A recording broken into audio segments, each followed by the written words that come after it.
Mettez-vous vraiment dans cette posture, vous êtes invité à un board, vous représentez la nature, je pense que vous avez eu 1000 manières, enfin 1000 théories sur comment la représenter, ce genre de choses.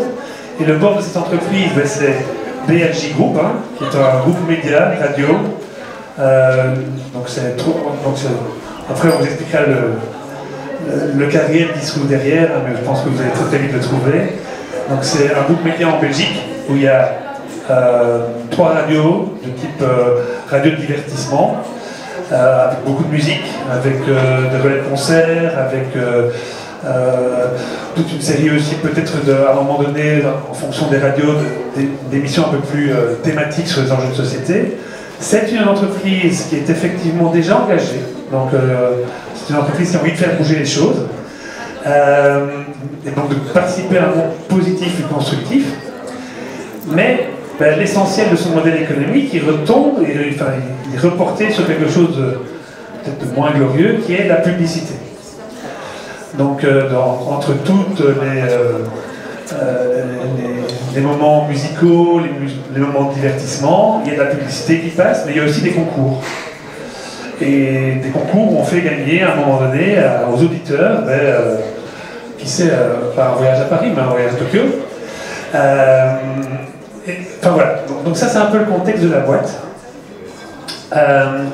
Et donc, je voudrais que vous, en tant que nature, que vous questionnez un peu. Donc si vous avez des questions, n'hésitez pas, mais je pense que tout est dans le texte. Je voudrais qu'en tant que nature, vous questionniez un peu ce modèle économique. Et on vous donne quand même dans le texte quelques petites manières d'attaquer les choses. Donc je ne sais pas si vous connaissez Hiro. Hein, donc voilà, donc c'est vraiment, c'est quoi l'impact? Donc moi, en tant que nature, quand je regarde ça, c'est quoi l'impact? C'est quoi le risque? Le risque, c'est pas juste pour la boîte, hein, c'est quels sont les risques? Et puis, dans un troisième temps, de vous poser aussi la question de l'opportunité qui pourrait être la vôtre en tant que nature par rapport à ce groupe média. Donc, le timing va être géré par Niels, je pense qu'il y a... Voilà. Donc le timing est marqué sur la feuille. On vous laisse maintenant calmement 2 minutes. Donc chacun d'entre vous, prenez le temps, tiens en fait, qu'est-ce que j'aurais à dire? Donc on n'échange pas encore, 2 minutes. Puis vous ferez un premier tour. Dans ce premier tour, chaque personne s'exprimera individuellement à partir de ce qu'elle a ressenti, de ce qu'elle a envie de partager sur le modèle économique du point de vue de la nature. Donc si vous êtes... Ah oui, ici un grand groupe, hein. Oula, ça va faire durer un peu, hein, ça. Ouais, parce que là... Ben, en fait, si on fait 2 minutes par personne, quand je vois le groupe ici, en fait, votre groupe va retarder tous les autres. Donc si vous arriviez à le splitter, ce serait plus sympa parce que sinon les autres vont vous attendre. Donc le deuxième tour, donc d'abord vous réfléchissez, vous partagez, et le troisième tour, il y aura 10 minutes, vous essayez de co-construire quelque chose, donc des recommandations pour cette entreprise et pour l'amener dans un chemin de transition et de changement. Voilà. Est-ce que c'est clair? Alors 3, 2, 1, vous réfléchissez.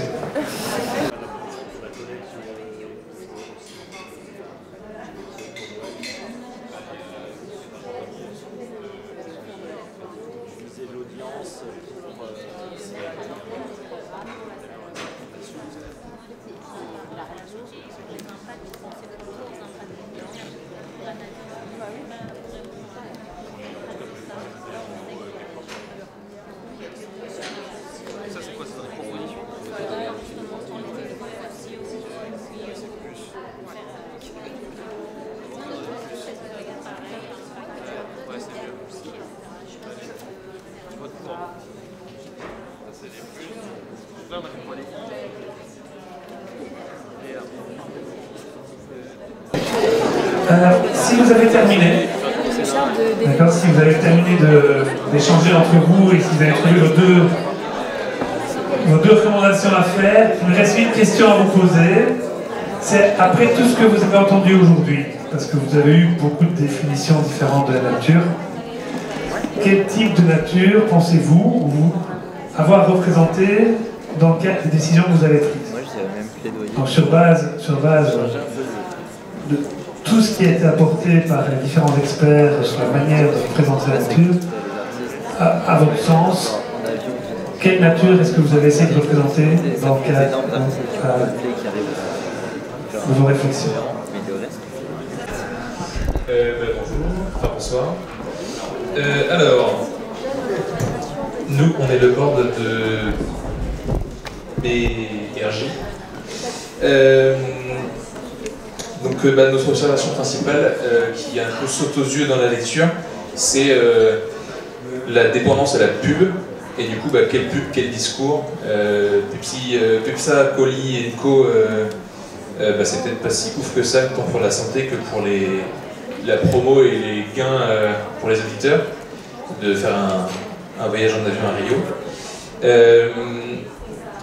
Dans les décisions prises, les pistes, du coup on a réagi avec sélectionner les annonceurs et les sujets.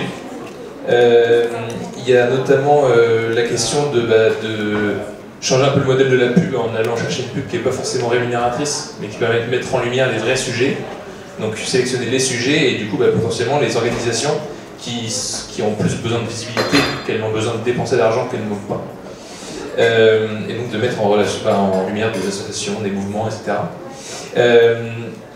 Aussi des grosses boîtes qui ont des gros moyens de com et qui veulent promouvoir des produits et des services responsables ou des services régénératifs qui ont les moyens de devenir pionnières en fait, de la transformation des secteurs et qui vont aussi contribuer par l'acceptation d'un tarif de pub de financer une sorte on a parlé de fonds de dotation, mais en tout cas de financer le fait que d'autres puissent avoir recours à cette tribune sans payer les prix du marché habituels. Donc ça revient avec des organisations qui auraient un petit peu de moyens, mais pas trop. Il y a aussi la question de diversifier les sources de revenus, et notamment on parlait de contenu spécialisé, et pas seulement de contenu grand public, peut-être, si j'ai bien compris. On parlait aussi d'avoir des chroniques courtes. Alors on n'est plus du coup dans la pub, on est plutôt dans le comment est-ce qu'on fait pour aborder des sujets. Avoir des chroniques courtes pour ne pas être dans le martèlement, je ne sais pas comment on dit, des sujets écolos, mais donc de faire du court mais du récurrent pour habituer petit à petit à un discours pro-nature, un discours qui soit engagé, activiste, sans choquer et sans que ce soit trop. Et aussi raconter la nature locale, le national, sans avoir besoin de donner envie d'aller à Rio parce qu'on peut se mettre en maillot de bain et siroter des cocktails aussi sur des plages françaises et belges en l'occurrence. Laisser les éditeurs aussi choisir les sujets. Et là on parle de redonner la parole aux jeunes, donner tout court peut-être, la parole aux jeunes générations. On parle aussi du coup de pas seulement les jeunes générations, mais en tout cas recréer le dialogue générationnel, puisqu'on s'adresse à des 15-45 ans, donc un panel à la fois d'ados et de parents qui auraient peut-être besoin de se parler. Voilà. Et quelle nature? On a mis un truc hyper recherché, le vivant. Voilà. Bravo. Et mes collègues pourront vous en dire plus si vous allez les voir après au cocktail. Merci. On va s'en débriefer après avec tout le monde. Est-ce qu'il y a un autre groupe qui veut partager?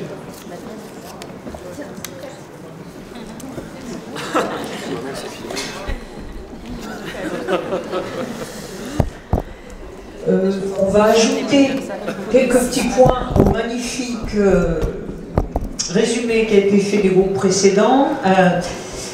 Nous, avec ce mandat d'être une radio qui promeut une vision du monde positive et constructive et dans lequel les jeunes sont beaucoup engagés, on s'est dit qu'il y avait à promouvoir en effet une vision du monde dans lequel la nature était mieux intégrée et dans lequel aussi l'éco-anxiété de ces jeunes était mieux traitée. Donc faire évoluer un peu le mandat vers ça.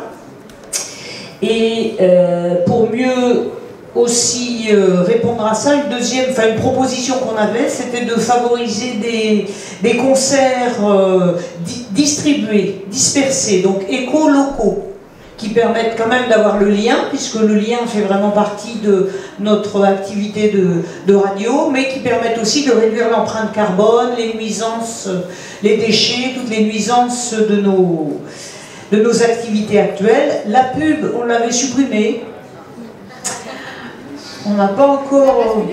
On n'a pas su le modèle économique. Voilà. Mais en même temps, nous est venue l'idée que la pub, on voulait la supprimer parce qu'elle encourageait des comportement de surconsommation et on voulait la remplacer par quelque chose qui rend désirable les nouveaux comportements. Donc ça revient un peu à l'idée d'encourager et de donner visibilité à des initiatives qui rendent désirables des nouveaux comportements, ces comportements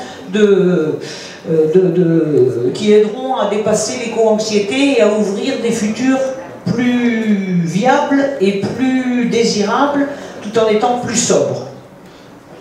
Est-ce qu'il y a autre chose? Quelle nature?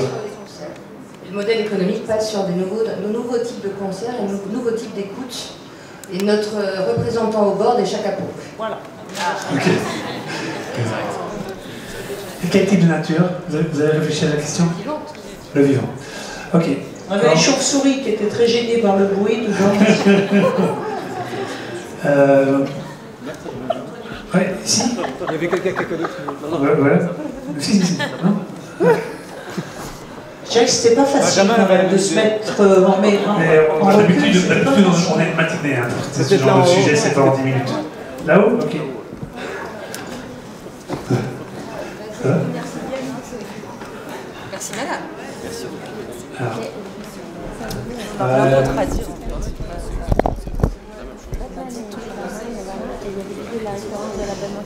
Oui, donc qu'est-ce que je peux rajouter sur ce qui a déjà été dit? Nous, on a réfléchi aussi notamment au risque du modèle d'affaires actuel. Et donc, ce qui est venu, c'est notamment le fait avec la notoriété de la radio, de promouvoir auprès d'une audience un modèle qui n'est pas soutenable, et donc par conséquent de désengager des auditeurs qui se soucient plus de ces problématiques-là, de désengager la masse salariale de l'entreprise aussi, qui ne se sent pas forcément sécurisée et soutenue.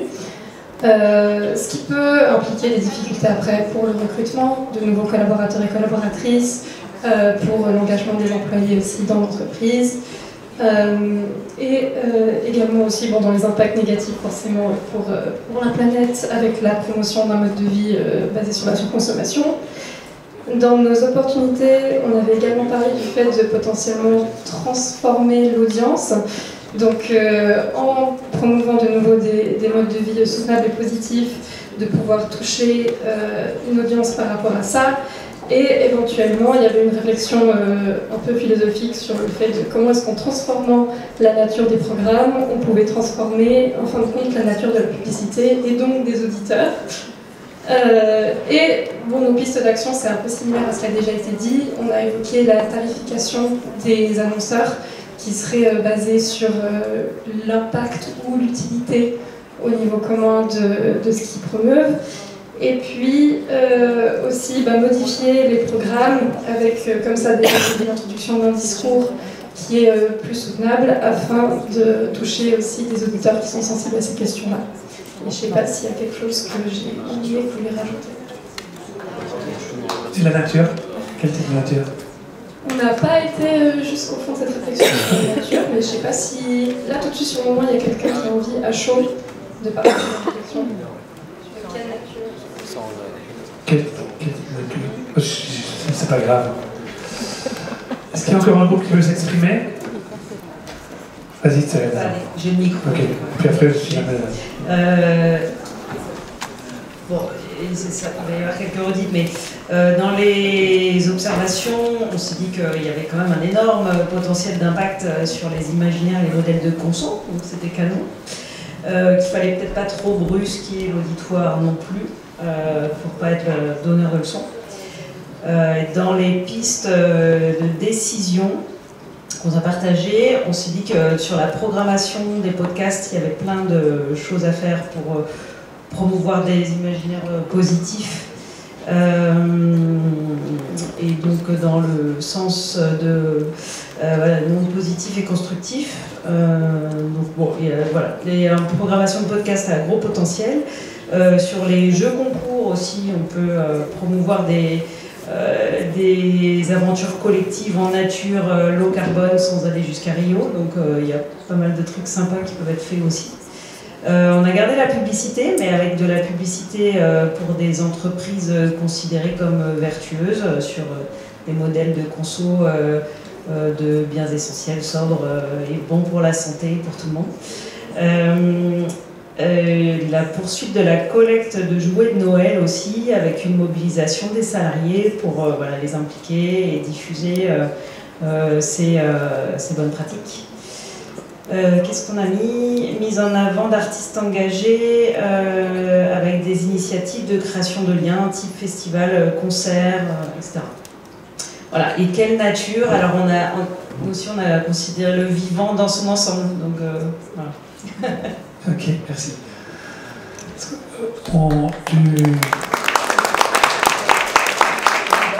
Si elle voulait, je ne sais pas si vous vouliez rajouter quelque chose, parce que sinon Vincent va débriefer.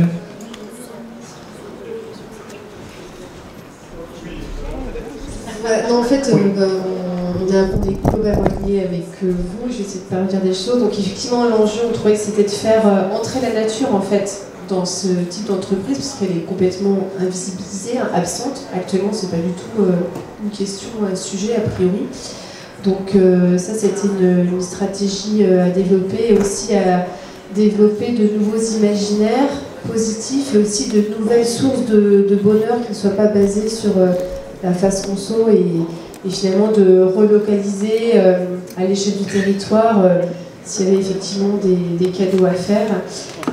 Et pareil, on était sur pourquoi pas des rendez-vous quotidiens à l'antenne avec des artivistes engagés, des concerts live. Alors on avait plus pensé ce qui se faisait pendant le Covid, quoi, depuis la maison, mais pour effectivement des concerts locaux, ça serait aussi très bien. Et voilà, revoir les cadeaux pour autre chose. Et on était plus là on était sur un mode plus agile au début, une nature plus shareholder, stakeholder, voilà. Parce que on sent que ça va être long quand même, la transformation. Bien, merci à tous et bravo. Je vous propose un débrief. En fait, déjà, première constatation, vous avez été d'excellents gardiens de nature, et maintenant il y a toujours moyen, vous allez me dire, certains vont peut-être être plus puristes que d'autres, mais en tout cas, je veux dire qu'il y a beaucoup de projets ambitieux qui ont l'air d'aller un petit peu de soi quand on fait un brainstorm comme ça, ici en mode express, mais par rapport à un modèle économique de ce type d'entreprise, c'est une autre paire de manches de réussir à embarquer tout le monde, et en premier lieu la direction. Donc, le débrief que je vais vous faire, comme tout le monde a envie d'aller à l'apéro, donc je ne vais pas vous expliquer de long en large de qui est composé le comité. C'est le modèle que je vous ai dit avec 10 personnes, 5 internes, 5 externes, et 2 gardiens de la nature. Celui que je l'ai cité tout à l'heure, Vince, de limite un activiste qui a son propre média, et en interne c'est une journaliste qui depuis 10 ans est sur ces sujets. Elle a une petite rubrique là depuis 10 ans, mais en 10 ans, elle a quand même fait 1800 rubriques dédicacées à la transition d'1 minute 30. Donc elle faisait déjà ça avant qu'on arrive. Donc ça correspond à un des projets que vous avez dit. Donc j'ai une liste de... il y a plus ou moins une vingtaine d'actions qui ont trouvé source dans ce comité, qui s'est réuni jusqu'à présent 5 fois. Il y a une assemblée générale des parties prenantes qui est prévue au mois d'avril. Donc ce sont des sujets qui sont venus se mettre en place, je dirais, de façon courageuse, au-delà de ce qui était déjà, prévu de facto dans leurs activités en termes de développement durable. Et je vais rebondir sur ce que vous avez dit en fait. Je vais faire comme ça. Je ne vais pas toutes les citer, je vais juste vous dire que vous avez parlé de publicité. Donc ça c'est la chose dont on parle le plus, au cœur des modèles économiques. Et donc ils n'ont pas supprimé la publicité. Par contre, ils ont mis en place une charte qui concerne la publicité et les partenariats. Et dans cette charte, il y a des exclusions, énergie fossile. Je vous donne un exemple de partenariat qui a été refusé, c'était on vous offre 1 an d'essence. Donc quand il y a des partenariats, c'est à chaque fois, dans ce cas-ci, c'est filmé, mais on parlait de plus ou moins de 100 000 €. Hein. Donc ils ont dit non, ça on ne prend pas. Et c'est une autre radio qui l'a pris. Même chose pour une campagne pour Chine qui devait habiller tous les bus, etc. Là, c'était encore d'autres montants. On dit non, nous on ne le fait pas. pour une radio privée, c'était déjà... Enfin, ces discussions sont venues au niveau des comités. Toujours au niveau de la pub, vous connaissez le principe des cafés suspendus? Eh bien, ils viennent de mettre en place avec la régie publicitaire, parce que les pubs passent par la régie, c'est pas la station radio qui en décide, mais dans le comité d'impact, comme il se nomme là-bas, il y a un membre de direction de la régie. Donc, comme on parle de business model et qu'on veut passer à l'action très vite, ben c'est important qu'il y ait aussi autour de la table ce type de personnes. Et donc là, les premières campagnes de pub suspendues, ils appellent ça des blue screens, vont être lancées dans les mois qui viennent. C'est donc, vous dépensez autant d'argent pour passer telle pub, et bien vous sponsorisez la publicité pour des assos ou pour des entreprises, des startups dans le milieu de la transition qui n'ont pas les moyens de le faire.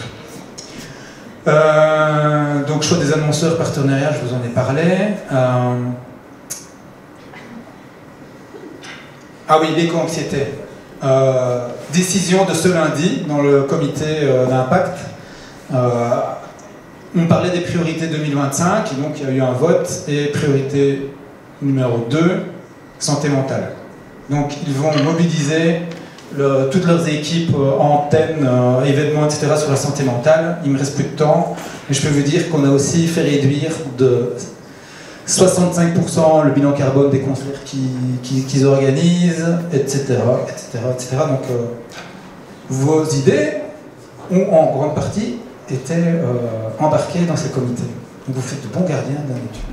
Merci.